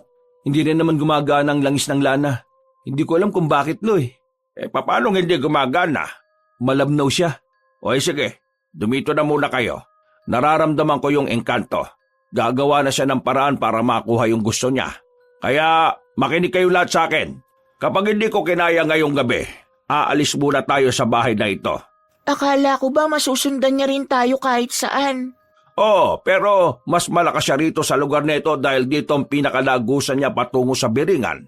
Aling Manay, mawalang galang na po pero saan ba nagmula yung engkanto na yan? Noong nakaraang taon lang naman biglang nagkaroon ng nilalang sa punong yan. Kasi nitong nakaraan, balak na naming ipaputol yan eh. Ang kaso, yung mga magpuputol sana, sinabi nila na may naninirahan daw sa punong yon. Kaya yun, hinayaan namin. Ang sabi naman nila, engkantong puti raw. Hindi siya engkantong puti. Nagpapanggap lamang siyang mabuti para mas madaling lumapit ang mga tao sa kanya at para maging kampante rin ang mga nasa paligid. Kayong dalawang buntis, pumasok kayo sa loob ng silid ng lola ninyo. Manay, doon na muna kayo. Nararamdaman ko palabas na siya ulit. Hindi ko na maintindihan kung sino ba talaga ang kalaban natin dito. Naguguluhan na ang utak ko. Bea, dalawa nga ang problema natin dito. Yung aswang at yung engkanto. Isipin nyo na lang na ganun kayo kaganda. Pinagkakaguluhan kayo ng dalawang magkaibang nilalang. Lola naman, hindi naman po ito yung tamang pagkakataon para magbiro ng ganyan. Pinagagaan ko lang naman ang pakiramdam ninyo. Pues hindi siya gumaan. Uy, Bea, lola mo yan. Hindi, ayos lang Mirna, hayaan mo siya. Natigilan ng kanilang pag-uusap nang makarinig sila ng malakas na kalabog. Kasunod noon ay ang pagsigaw ni Mang Morong. Aling Manay, lumabas kayo dyan! Aalis tayo ngayon! Nagulat sila nang makita nila si Mang Morong na may dugo na naman sa ilong. Inaalalayan lang ito ng lalaking si Weweng. Diyos ko, anong nangyari? Mamaya na ako magpapaliwanag. Tara na, umalis na tayo habang naisara ko pa ang lagusan niya. Kahit na buntis ay naunang tumakbo palabas ng bahay si Bea at Mirna. Sumakay na kaagad sila ng van. Bago sila umalis, nakita pa nila ang matandang lalaki na nagliliwanag. Nakatayo lang yun sa gilid ng puno at parang may pumipigil doon na makaalis. Weweng, ingat sa pagmamaneho ha. Baka mamaya sabay-sabay tayong mamatay. Wala kang dapat ipaglalalo. Biyasa yata ito. Ano po bang nangyari kanina? Malakas eh. Malakas yung engkanto doon. Hindi ko matansya. Kaya ang ginawa ko, ginamitan ko na muna siya ng ritual. Hindi siya makakaalis pansamantala sa kinalalagyan niya. Kakaiba yung engkantong yun. Hindi siya basta engkanto lang. Hari siya ng isang angkan sa Biringan. Anong ibig sabihin nun? Kapag hari, malakas talaga. Mas marami siyang kayang gawin kumpara sa pangkaraniwang engkanto. Saan ang punta natin ngayon ito, Morong? Doon na muna kayo sa amin. Huwag kayong mag-alala. Hindi makakalapit doon ang engkanto. Balwarte ko yun eh. Paano kung sa biyahe natin bigla na lang siyang lumitaw? Hindi siya kasing lakas kumpara nung nandun siya. Kasi wala na siya sa teritoryo niya. Bumuntong hininga na lamang ang babaeng si Bea. Naramdaman na naman niya ang malakas na pagsipa ng kanyang anak sa tiyan niya. Halos mamilipit siya sa sakit. Pero hindi na niya naramdaman yon nang maramdaman nilang may kumakalabog sa ibabaw ng van. Tiningnan ni Nathaniel ang langis ng lana. Malakas ang kulo nito. Isang indikasyon lamang na ang aswang na kanilang hinahanap ay nasa bubungan. Weweng, bilisan mo! Sabay magpreno ka ha! Yun lang pala eh. Hindi nagdalawang isip ang lalaking si Weweng. Agad-agad nitong pinaharurot ang sasakyan. Maya-maya lang din, bigla naman itong nagpreno ng malakas. Tumilapon ng aswang sa harapan. Sasagasaan ni Weweng ang aswang na yon pero nakatalon ito kaagad. Bilisan mo lang ang pagmamaneho. Hindi naman na makakahabol ang isang yan kapag nakarating na tayo sa lugar natin. Diyos ko, kanina engkanto. Ngayon aswang naman. Nung mga sandaling yon, inakala nilang tuluyan na silang nilubayan ng aswang. Pero hindi nila inakala na may nakaabang lang pala sa kanilang kamalasan. Narinig na lamang nilang pumutok ang gulong ng sinasakyan nila. Gumewang-gewang ang sasakyan, kaya napilitan si Weweng na itigil na lamang ito sa gilid kesa maaksidente. Bumaba ang dalawang lalaki. Pagbalik ng mga ito, ay sinabi nila na may mga nakalatag na mga pako at kung ano-anong matutulis na bagay sa kalsada. Isang indikasyon lamang yon na maaaring sinadya ng mga aswang ang sandaling yon. Sa puntong ito, mas lalong lumakas naman ang kaba ng dalawang buntis, lalong-lalo na si Bea, na sa mga sandaling yon ay nararamdaman na ang pagsipa ng kanyang anak sa sinapupunan. Tila ba pati ang sanggol ay natatakot sa mga nangyayari? Huwag kayong lalabas dito. Manay, kahit na anong mangyari, manatili lang kayo rito ha. Naintindihan niyo ba ako? Oo, dito lang kami. Hindi kami lalabas dito. Pero mag-iingat kayo dyan. Lumabas ng sasakyan na matandang lalaki. Tiningnan ng tatlo ang buong paligid. Napansin nga nilang tila pinlano ng aswang ang bagay na yon. Nakaramdam na rin ng kaba ang maglololo. Alam nila na sa oras na yon, mas magiging mahirap para sa kanila ang mga mangyayari. Dahil ang kanilang kutob, hindi lang naman nag-iisa ang mga aswang na kanilang makakaharap. Lola, ayos lang po ba sila? Bakit narinig ko, hindi lang isang aswang yung makakalaban nila? Eh di ba isa lang naman yung kanina? Yun yung sinasabi ko sa inyo nung nakaraan. Maaring marami pang mga aswang dito sa Capiz pero naghahanap pa lang sila ng tamang pagkakataon para lumabas. At parang palagay ko, para sa kanila, ito na ang tamang pagkakataon. Halos 2 minutong tahimik lang ang paligid. Ang tanging maririnig lamang nila ay ang mga kuliglig sa paligid. Mga ilang sandali lang, nakita na rin nilang may mga aswang nang lumabas mula sa likuran ng nagtataasang puno. Mababangis ang angin na mga yon, mga tila gutom na gutom. Mga aswang, ihanda niyo mga sarili ninyo. Ito na naman tayo. Kayang-kaya natin to. Nagsimula ang laban. Biyasa naman na ang maglololo kaya kahit na papaano ay hindi naman sila nalalagay sa alanganing sitwasyon. Kayang-kaya nilang palaga ng mga aswang kahit itak lang ang kanilang gamit.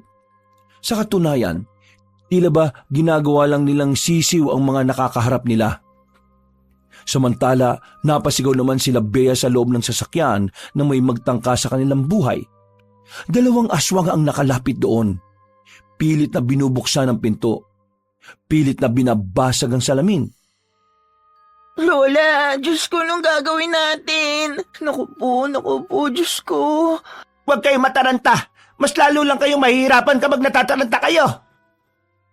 Dumami ang mga aswang na nakapalibot sa sasakyan. Noong mga sandaling yon, mabuti na lamang binalikan sila ni Nathaniel. Pinagtatataga ng binata ang mga aswang na yon, dahilan para magpulasa ng mga nilalang. Kailangan na natin makalis dito. Seryoso ka ba? Aalis tayo? Ang daming aswang dyan sa labas. Mas mahirapan tayo mamaya kapag mas dumami pa sila. Kaya habang kakunti pa lang, kailangan na nating lisanin ang lugar na ito. Tingin ko tama siya, Mare. Tara na. Magtiwala na lang tayo sa kanila. Kahit natakot pa rin sa mga sandaling yon, sumunod na lang din si Bea. Sobrang nag-aalala na rin kasi siya sa kanyang dinadalang sanggol. Pero laking pasalamat na lang niya kasi kahit na papaano malakas pa rin ang kapit ng bata.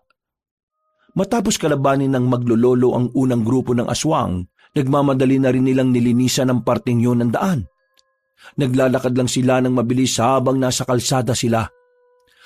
Habang tinatahak nila ang daan, bigla namang nanakit ang tiyan ni Mirna. Bakit? Manganganak ka na ba? Hindi ko alam, parang namumulikat, ewan ko. Ang sakit. Nako, ayos lang ba sa'yo na hilutin ko ang tiyan mo, iha? Sige na po, sobrang sakit eh. Lo, kung tatagal tayo dito, baka maabutan tayo. Sasaglitin lang natin. Baka mamaya mapahamak yung sanggol sa tiyan niya kung lumala ang sakit ng tiyan niya. Weng, bantayan natin yung paligid, dali. Ang sakit, Diyos ko, ang sakit. Umalma ka lang, iha. Naninigas lang ang tiyan mo pero hindi ka pa manganganak. Mang Murong, dahan-dahan lang Baka kung anong mangyari sa kaibigan ko. Huwag ka mag-alala. Kawain ko rin naman to eh. Kasama ito sa pag-aalbularyo ko. Habang inihilot ni Mang Morong ang tiyan ng babaeng si Mirna, bigla na lamang silang nakarinig ng mga angil na nanggagaling sa kagubatan. Lalong nataranta si Mirna. Huwag mo silang intindihin. Kailangan mong kumalma. Mas tumitigas ang tiyan mo kapag masyado kang tensyonado eh. Sige na, iha. Isipin mo ang anak mo. Kumalma ka. Maging relax ka. Kahit na nararamdaman na nilang papalapit na ng papalapit ang mga aswang, pinilit na lamang din ni Myrna na ikalma ang kanyang sarili. Nang mawala na rin ng bahagya ang sakit ng kanyang tiyan, ay binuhat na ito ni Weweng at nagtago sila sa likuran ng halamanan. Weweng, bantayan mo silang tatlo ha. Kami nang bahala ni Tanyel sa mga aswang. Kapelo! Ilang sandali lang, nakita nilang dumating na rin ang mga aswang. Hindi nagdalawang isip pa ang maglolong Murong at Nathaniel. Lumabas na rin sila sa kanilang pinagtataguan. Sa puntong yon, nakausap na rin nila ang lalaking aswang. Ang lalaking tila pinuno ng mga aswang na yon. Huwag kayo makialam dito! Hindi kayo kasali rito! Ano pinagsasabi mong hindi kasali? Kontra na kami sa inyo kahit na hindi pa namin sila kilala. Kaya kasali kami rito. Kung ayaw nyo mapahamak, hayaan nyo makuha ko yung 2 buntis. Umalis kayo sa daraanan ko. Sa tingin mo, haharap kami rito kung takot kaming mapahamak, iha. Huwag mo akong tinatawag na iho. Hindi ako bata. Tingnan mo, ako ang pinuno nila, oh. Wala akong pakalam kung sino pa ang pinuno ninyo. Basta ngayong gabi, tutugisin namin kayo. Kakampi nyo ba ang inkantong nasa bahay nila? Sinasabi ko na nga ba pinagtutulungan nyo ako Kakampi, pareho lang kayong kampo ng kadiliman Kaya bakit kami kakampi sa inyo? Pareho namin kayong papaslangin lang hindi na kayo makapanggulo pa ng ibang tao. Hoy, tanda! Sinasabi ko sa'yo, umalis ka sa daraanan ko. Huwag ka nang makialam. Baka rayumahin ka pa. Kabisado ko na ang ugali ng mga aswang na madadaldal. Ang mga kagaya mong matalak, mahihina. Yung mga sinasabi mo, kami dapat na nagsasabi niyan Kung ayaw mong mawala sa mundong ito, umalis ka na sa daraanan namin. Masyado ko'y matatapang Akala nyo siguro siya mambuhay nyo Pwes, wala akong pakialam. Mamamatay kayo ngayong gabi. Nung mga sandaling yon, ay nakita na lamang nilang nagbabago na ang anyo ng lalaki. Sa puntong ito naman, inilabas na rin ni Nathaniel ang anting-anting nito na kumikinang.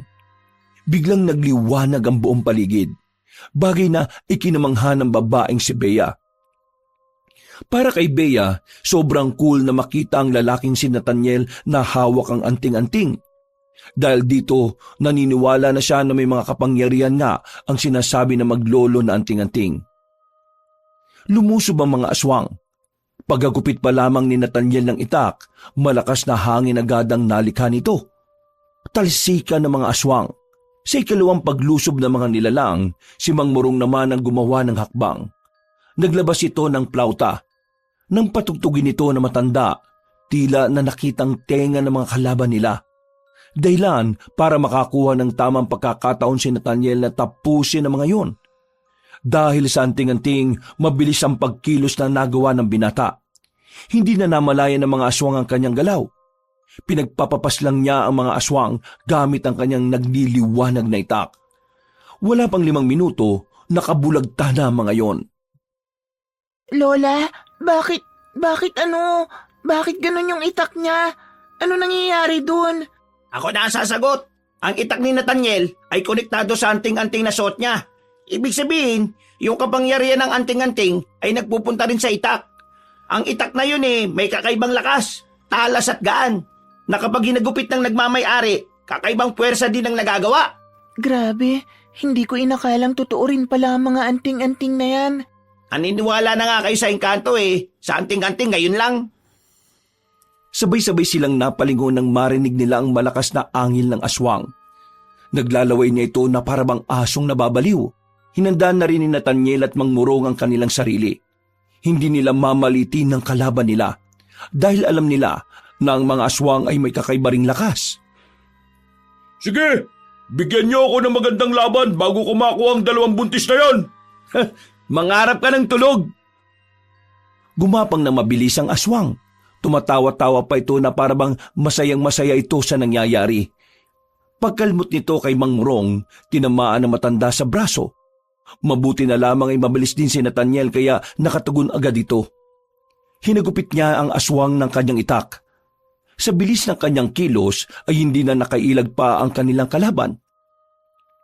Tinamaan na niya yon sa balikat, pero parang hindi naman yon ininda ng aswang.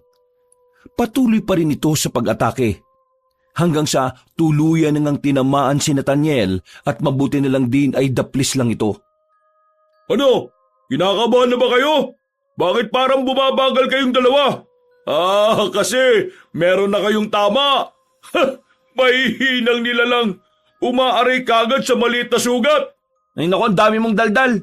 Tingnan natin kung kakayanin mo itong gagawin namin. Masyado lang madaldal ang isang ito eh. Oras na para tapusin natin ang buhay ng isang ito at nang makapagpahinga na rin siya. Sabay na ginamit na maglolo ang kanilang anting-anting. Nagkaroon na naman ng liwanag na siyang sumilaw sa aswang. Sa mga pagkakataong ito, nakita ng aswang ang biglang pag-ikot ng paningin nito. Ano nangyayari sa akin? Anong ginawa niyo sa akin? Kapag pinagsama ang anting-anting naming dalawa, makakabuo ito ng isang ilusyon na talagang makaalis sa iyo sa katinoan. Sa paningin mo, marami kang katapat at kalaban. Iisipin mo rin na kami ang pinakamalakas. Kaya umanda ka na, aswang, dahil ang taktika na ito ay para talaga sa mga aswang na kagaya mo. Hindi makagalaw ng maayos ang aswang. Gegewang-gewang ito. Tutumba-tumba rin kapag sinusubukan makatayo. Paglapit ni Nathaniel sa aswang, agad niya itong hiniwa ng malakas sa dibdib. Itatarak na sana niya ang itak nang biglang makaramdam sila ng kakaiba. Lo, anong nangyayari? Bakit parang ang bigat-bigat ng pakiramdam ko? Yung kamay ko, hindi ko maigalaw na maayos. Nandito na siya. Napalingon silang lahat sa puno ng mangga na nasa gilid. May tila portal na nagbukas doon at iniluwa ang matandang engkanto. Nagliliwanag din ang buo nitong katawan. Sa mga pagkakataong ito, tila nanginginig na ang buong katawan ng maglolo. Ramdam na ramdam nila ang galit ng engkantong matanda. Diyos ko, Bea, ayun na yung engkanto. Huwag kayo maingay. Doon siya lumabas. Ibig sabihin, hindi niya alam kung nasaan kayo. Manahimik kayo. Pinakinggan na lamang nila ang sinabi ng lalaking si Weweng. Itinuon nila ang atensyon sa labanan. Nakita nilang tila nasa alanganing kalagayan na si Mang Morong at Nathaniel. Kahit na gustong-gusto nilang makatulong, wala rin silang magawa. Nasaan na ang dalawang buntis? Nasaan niyo sila dinala? Kailangan ko ang kanilang anak. Ibigay niyo sila sa akin. Hindi namin ibibigay sa inyo ang dalawang yon. Kung gusto niyo makuha ang gusto niyo, patayin niyo muna kami. Hoy, Engkanto, makinig ka. Yang dalawang yan ang kalaban natin dito ha. Kung hindi dahil sa kanila, nasa atin na sana yung dalawang buntis. Bakit hindi na lang tayo magkampi? Pagtulungan natin silang dalawa. Hindi nila tayo kakayanin kapag nagsama tayo. At bakit naman ako makikipagtulungan sa'yo kung hahatian mo naman ako sa kailangan ka? Mag-isip ka. Kung hindi ka makikipagtulungan sa akin, wala kang mapapala sa mga yan. Bakit? Akala mo ba porke engkanto ka, kakayanin mo sila? Siguro ngayon, kampante ka, kasi kararating mo lang. Pero huwag kang maging kampante sa dalawang yan, lalong-lalo na yung matandang yan. May sa demonyo yan eh. Kahit ikaw na engkanto, kayang-kaya niyang burahin sa mundo. Kahit ngayon pa. Kaya magtulungan tayo. Maghati na lang tayo sa kanila. Sa'yo yung isa, akin yung isa. Total, pareho naman tayo ng gusto mangyari. Tingin mo susunod niya sa kasunduan? Engkanto ka, dapat matalino ka. Dapat alam mo na ang mga aswang ay hindi mapagkakatiwalaan kahit na kailan. Kapag natalo nyo kami, malamang sa malamang tatraidorin ka ng isang yan. Kaya huwag kang makinig dyan. Kung gusto mong makuha ang mga buntis, solohin mo lahat. Pero bago yon, talunin nyo muna kami. Hoy, matandang albularyo. Pwede bang manahimik ka? Walang kwentang lumalabas dyan sa bibig mo eh. Ikaw namang engkanto, huwag kang maniwala dyan. Mas mapanlin lang ang mga tao kahit na kailan. Manluloko sila. Tingnan mo nga yung lipunan nila. Ang daming babaero at manluloko. Ang daming magnanakaw. Ang daming kurakot. Lahat ng mga yan manluloko. Kaya paano ka maniniwala sa sinasabi niya kung una pa lang manluloko naman talaga ang tao? Kumampi ka na sa akin. Mas madali natin makukuha ang gusto natin. Kung kakampi ka sa kanya, lugi ka. Tingnan mo siya oh. Nanghihina na siya. Wala nang maiambag yan sa laban. Ikaw na lang lahat ng gagawa para matalo kami. Habang siya, naghihintay na lang na makakuha ang gusto niya. Engkanto matanda! Hindi ka dapat makipagkampihan dyan sa aswang na yan. Kung ako sa'yo, unahin mong paslangin ang aswang na yan dahil magiging hadlang pa. Isa ka bang siraulo ko eh. Nilalason yung utak ng engkantong yan eh. Sa akin ka makinig, engkanto. Nililinlang ka lang nila ngayon. Bakit ako makikinig sa inyong tatlo? May sarili akong layunin kung bakit ko ito ginagawa. Kaya ikaw, Aswang, kayong dalawang manunugis at albularyo, sabay-sabay ko kayong papaslagin. Sabay-sabay ko kayong ibabaon sa lupa.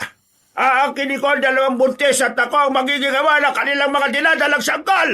Nathaniel, yanda mo sarili mo. Malalang kalaban tong engkanto na to. Humanda na kayong tatlo! Magsasabay-sabay ko kayo! Biglang dumilim ang paningin ng maglolo. Naramdaman na lamang nila na nasa gilidan nila ang matandang engkanto. Sa hindi malamang dahilan, biglang naramdaman nila ang suntok nito sa kanilang tagiliran. Hindi yun sobrang lakas, pero yung epekto nito sa kanilang katawan ay mabigat. Naramdaman nilang parang bigla na lamang may nakapasan sa balikat nila. Nag-init din ang kanilang katawan.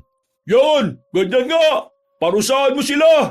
Lo, tayo lang inaano niya. Mukhang magkakampihan silang dalawa. Nako, naloko na talaga. Kayong dalawa ang pinakamahirap kong kalaban. Kayo ang mas kailangan kong iligpit dahil mas marami kayong alam kung paano ako pipigilan. Dinakma ng matandang engkanto ang kwelyo ni Mang Morong. Inangat ito sa ere. Pagsuntok nito sa sikmura ni Mang Morong ay namilipit ang matanda sa sobrang sakit. Padabog itong ibinagsak sa lapag. Si Nathaniel naman ang pinagbuntungan ng engkanto. Sinakal ito at itinaas din sa ere.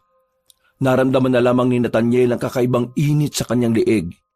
Hindi siya nasasakal pero parang napapaso na ang balat niya. Bata ka pa! Marami ka pa sanang magagawa sa buhay mo! Pero mas pinili mong kalabanin ng engkantong kagaya ka! Papaslangin kita ngayon kung hindi mo ituturo sa akin kung nasaan ang dalawang buntis! Nung mga sandaling yun, kabadong-kabado na sila Bea. Natatakot na ang dalaga na baka kung ano nang mangyari sa kanila. Sumagi na rin sa kanyang isipan na lumabas na lang din sa kanilang pinagtataguan para iligtas si Nathaniel at Mang Morong. Pero nang gagawin na niya yon, ay pinigilan siya ni Weweng. Bakit mo ko pinipigilan? Kapag lumabas ka, masisira ang plano nila. Kumalma ka lang, walang mangyayari masama sa kanila. Bulag ka ba? Nakikita mo naman kung anong kalagayan nila eh. Anong walang mangyayari masama? Matagal na nilang ginagawa yan, oh. Tingin mo, hayaan lang nilang mamatay sila sa ganyang paraan? Bea, makinig na lang tayo sa kanila. Di hamak na mas kilala niya yung dalawa kaysa sa atin. Apo, sige na, kumalma ka. Ipagdasal na lang natin na sana ay walang mangyaring masama sa kanila. Mas lalong kinabahan si Bea nang marinig ang umaaray na lalaking si Nathaniel. Nakita na lamang nilang nasa lapag na ang binata. Pinagsisipa ito ng matandang engkanto at kita nilang tila hindi na makatayo na maayos si Nathaniel. Sasabihin mo ba sa akin kung nasaan sila o tatanggapin mo na lang ang kamatayan mo? Tatanggapin ang kamatayan? Tingin mo, naging manunugis ako para tanggapin ang kamatayan ng walang ginagawa? Hibang ka na yata! Kung ganon, handang-handa ka na pala talagang mamatay. Sige, kung yan ang gusto mo, ay yan din ang ibibigay ko sa iyo. Yan! Tama ang ginagawa mo! Patayin mo na yung dalawang yan! Merong kinuhang patalim ang matandang engkanto. Akmang itatarak na nito ang punyal kay Nathaniel nang biglang magsalita si Mang Morong. Naagaw nito ang atensyon ng engkanto kaya sandali itong napatigil. Masyado ka yatang laging kampante, kaibigang engkanto. Anong pinagsasabi mo? Patapos na ako sa huling kabanata ng tahimik na ritual. Tahimik na alin? Kapangyarihan ng langit, ipagkaloob sa akin ang liwanag na siyang pupuksa sa kadiliman. Kalikasan at kamalayan, karunungan at kapayapaan, ibigay sa akin ang kapangyarihang pupuksa sa dugo ng kadiliman. Nanlalaki ang mga mata ng engkanto na matapos magsalita ni Mang Morong. Ilang sandali lamang, biglang humangin ng malakas. Nabitiwan ng engkanto ang lalaking si Nathaniel. Sa lakas ng hangin, parang tinatangay na rin ito. Nagkasundo ang langit at lupa upang ang kagaya mong kampo ng kasamaan ay mawala na sa mundong ito. Hindi ka na makakabalik sa iyong pinagmulan dahil mawawala ka na ng tuluyan. Tatangkain pa sana ng engkanto na makabalik sa lagusan pero laking gulat nito nang bigla na lamang nawala yon. Sa puntong ito, kinabahan na ito at sinubukan ng makaatake sa maglolo. Pero biglang humarang si Nathaniel. Takang-taka ang engkanto dahil tila biglang lumakasulit ang lalaki. Masyado ka nagpapaniwala na kaya mo ko, no? Pwes, para sabihin ko sa'yo, nahulog ka lang sa palabas namin. Napaypay ka na kanina! Oo, kasi yun ang pinakita ko sa'yo. Kahit hindi naman totoo, nagpanggap lang ako. Hinugot ni Nathaniel ang kanyang itak at saka itinarak sa dibdib ng engkanto. Maya-maya pa, inilabas na rin ni Mang Murong ang botelya na parang kasing haba at kapal lang ng hinlalaking daliri. Ginamit naman ni Nathaniel ang kanyang anting-anting. Naglikha na naman ito ng malakas na liwanag. Kasabay ng hangin, unti-unting hinigop ng botelyang engkanto matanda. Nang mawala ang liwanag at hangin, nawala na rin ang engkanto. Naipasok na ito sa botelya. Inilipag ni Mang Murong ang botelya sa lapag at saka inapakan para basagin. Engkanto ka lang! Anak kami ng liwanag! Nagawa natin, Lo. Magaling! Mahusay ka po! Pero nawala yung aswang. Nakatakas siya. Kailangan ko siyang hanapin. Huwag na muna. Mas kailangan natin makapagpahinga, lalong-lalo na ang 2 buntis na kasama natin. Nang masigurong wala ng panganib, lumabas na rin sila Bea at nilapitan na maglolo. Nakahinga na rin sila na maluwag. Nawala na rin ang kanilang pagkabahala. Mabuti naman at ligtas na kayong dalawa. Hindi na tayo susundan ng aswang. Wala na rin ang engkanto. Kaya makakauwi na tayo. Kailangan na lang natin maghintay ng dadaan. Kung wala tayong magagawa. Maglalakad tayo papunta sa amin. Sandali lang, gaano po ba kalayo yung sa inyo? Baka hindi namin kayanin ni Bea. Huwag ka mag-alala. Nandiyan naman si Weweng at Nathaniel. Bubuhatin nila kayo. Doon naman. Alam mo namang hindi kami magkasundo ng isa dyan eh. Hindi ako papabuhat kung yan lang din naman. Pambihira naman kayong dalawa, oh. Nalagay na nga sa langanin ng buhay ng lahat nag-aaway pa rin kayo. Kung yan lang naman ang problema ninyo, madali lang yan solusyonan. Weweng, ikaw ang magbuhat dito kay Bea. At ikaw naman, Nathaniel, ikaw dito sa isang buntis. O sige na, wala na tayong magagawa. Tiisin nyo na lang ang isa't isa. Ipasan nyo na ang 2 buntis na yan at nang tayo lalarga na. Sinimulan na nila ang paglalakad. Sa loob ng halos 15 minutong paglalakad nila ay meron na rin silang nasakyang truck. Madaling araw na nang makarating na rin sila sa bahay nila Mang Murong. Nang mga sandaling ito ay nakampante na rin ang kalooban ni Bea. Pasensya na at hindi kalakihan ang bahay namin ha. Pero yung isang silid sa taas, yun na lang ang gamitin yung 3 dahil mas malawak yon. Wag mo muna kaming intindihin. Si Weweng na lang ang bahala sa amin. Kayong dalawa gamutin nyo muna yung mga sugat ninyo at baka ma-infection pa yan. Maya-maya lang din, nagtungo na rin sila sa kanilang kwarto. Ginhawa ang kanilang naramdaman nang sa wakas ay makahiga na rin sila. Hinihimas ng 2 buntis ang kanilang tiyan. Sa lahat ng nangyari, humahanga sila sa anak nila dahil kahit nakakaunti, hindi nagparamdam ng pagbitaw ang 2 sanggol. Para kay Bea, isang malaking himala ang nangyayari. Kung ibang buntis ang nasa kalagayan nila, marahil nawala na ang anak nito. Mauna na ako matulog sa inyo ha. Masakit na naman kasi ang ulo ko Nung nakaraan pa ako walang maayos na tulog. Huwag na kayong papaabot ng umaga. Stress na kayong dalawa. Baka mamaya makaapekto na yan sa anak ninyo. Sige po, La. Maya-maya matutulog na rin naman kami ni Myrna. Papaantok lang po kami. At saka mahihirapan din po kasi kaming matulog tuwing pipikit kami. Pakiramdam namin bigla na lang may aswang nalalabas Hindi dinadalaw ng antok ang 2 buntis ng mga sandaling yon. Hindi nila maiwasang maging tamang hinala sa kanilang paligid. Bawat mga kaluskos na maririnig nila, iniisip nilang baka aswang yon. Saan ka pupunta? Ba't babangon ka pa? Akala ko matutulog na. Natatai ako, Myrna. Pwede bang tumae rito sa higaan? Sige na, umalis ka na. Nagmamadali silang lumabas. Buti na lang ay nakasalubong niya si Nathaniel. Kahit na medyo inis siya sa lalaki, ay nagpasama na lang siya rito. Malapit nang matapos ang babae nang makarinig siya ng kalabog sa labas. Nandito yung aswang! Naalarma ang babae. Dali-dali siyang naghugas ng kanyang puwet. Paglabas niya, nakita niya si Nathaniel na nakaupo na habang hawak-hawak ang tagiliran. May tumutulong dugo roon. Napatingin naman sa kanya ang aswang. Akmang tatakbo na siya papalapit kay Nathaniel nang biglang humarang ang nilalang. Naglalaway ito habang nakatingin sa kanyang tiyan. Saan ka pupunta ha? Sa akin ka lang. Kung hindi ka mapupunta sa engkanto, ako na lang makikinabang sa'yo. Ang pangit mo! Sana kinain ka na lang ng pating sa barko! Akmang dadakmay na ng aswang ang babaeng si Bea nang biglang dumating na si Mang Morong. Gamit ang kutsilyo, pinukol na matanda ang patalim patungo sa kinaroroonan ng aswang. Tinamaan yon sa bandang leeg.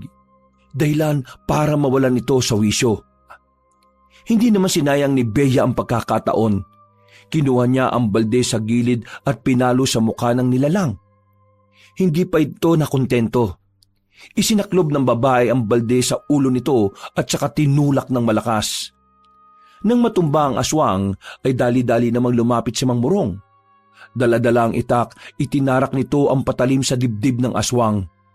Sa puntong ito, unti-unti nang nalagutan ng hininga ang lalaki. Napahawak naman sa dibdib ang babaeng si Bea sa mga sandaling yon. Buong akala niya ay katapusan na nilang mag-ina. Mang Morong, sigurado bang patay na ang aswang na yan? Oo, patay na ang aswang na to. Wala na kayong dapat pang ikabahala. Diyos ko, buti naman at wala na ang kinatatakutan natin. Nathaniel, apo, ayos ka lang ba? Hindi ako makatayo. Sobrang kirot ng ginawa niyang kalmot. Mukhang malalim. Weweng, buhatin mo ito. Tatahiin ko sa loob. Tatahiin? Ikaw ang gagawa? Hindi ba natin pwedeng dalhin sa ospital? Hindi usong ospital sa amin. Ako ang gumagamot dito ng mga sugat. Kaya wala kayong dapat na ipag-alala. Binuhat na ni Weweng ang binatang si Nathaniel at dinala na rin sa loob. Umaga na nang matapos ang paggagamot ni Mang Morong. Ang bangkay naman ng aswang ay inilagay nila sa drum at sinunog. Ngayong natalo na natin ang aswang at ang engkanto, siguro pwede na kayong bumalik kung saan man kayo nakatira. Hindi ligtas ang buhay nyo rito sa Kapis. Ayoko pa sanang umuwi sa amin. Ayoko nang balikan ng asawa ko. Ako, babalikan ko ang asawa ko. Biyanan ko lang naman talaga ang problema ko eh. Mirna, mas makabubuti kung dito ka muna hanggang sa mga anak na kayong dalawa. Sa dami nang nangyari, baka sa biyahe pa mapahamak ang anak mo. Kailangan mo ng pahinga. Kayong dalawa ni Bea. Ang gawin nyo, kontakin nyo mga asawa ninyo at ipaalam nyo na nasa maayos kayong kalagayan.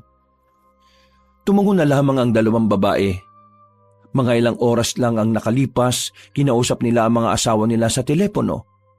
Si Mirna, nagkasundo sila ng kanyang asawa na uuwi lamang ito kapag hindi na makikialam ang biyanan.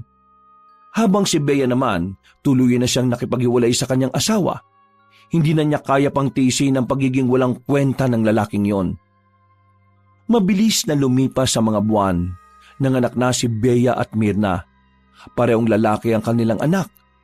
Malusog at wala man lang kahit na anong problema.